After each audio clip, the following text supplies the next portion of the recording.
We rang as soon as we went down the village. It all happened very quick. The very first thing we did was ring Civil Defence and Thames and tell them that we had a problem. We then went and opened our hall. We had quite a tight-knit little group.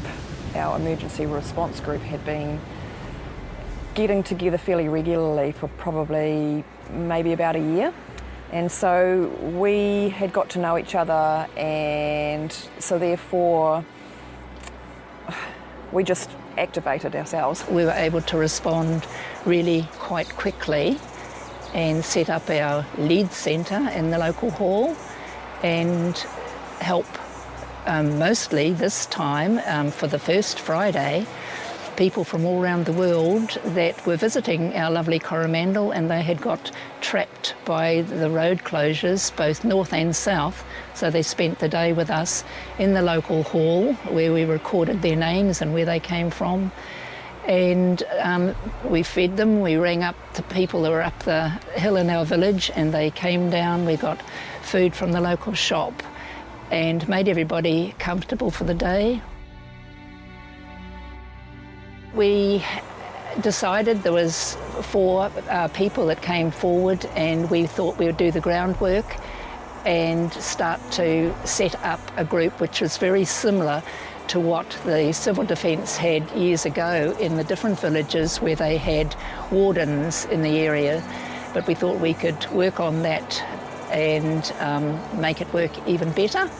And we're in the process of doing that, and this disaster proved that what we had done, we were able to respond really quite quickly. Having us on the spot to run to the house and say, what do you need? It's just great that there's so many agencies that the Civil Defence, once the roads open, that they can send down to help people, because that's the sort of people that they like to see in the village come through to help, not just maybe us 4 locals. There is a lot of help out there, and I think it was very much appreciated. Well, I think we were very lucky in setting up a little group of our own, which involved the community, and of course TCDC have been excellent. A lot of us in the town, in the village, have been here and gone through the 2002 floods, so we had an idea of what would actually happen and the damage it could do. We found early in the morning we tried to set off our phone tree to alert people, but there was nobody in their houses. It didn't work. They were all out. The whole septic tank issue, and I think we need that clarified. So I'm sure there'll be another event at some time, and we need to know what to tell people. We're definitely going to get down and polish up our plan, our emergency plan. The elderly people in our community were like, where's the siren? We need a siren. It's like, yeah, but you don't hear the siren. Now we have these other things. We have an app on our phone, the Red Cross app. We don't have a smartphone. Oh, okay. Well, we have a phone tree, which I've said before didn't necessarily work. There's so many different forms of communication, and different members of the community use different ones, so not one will work. So trying to figure out a way of communicating with everybody is still an issue, I think. What else do we need? Yeah, I think just each other and a plan.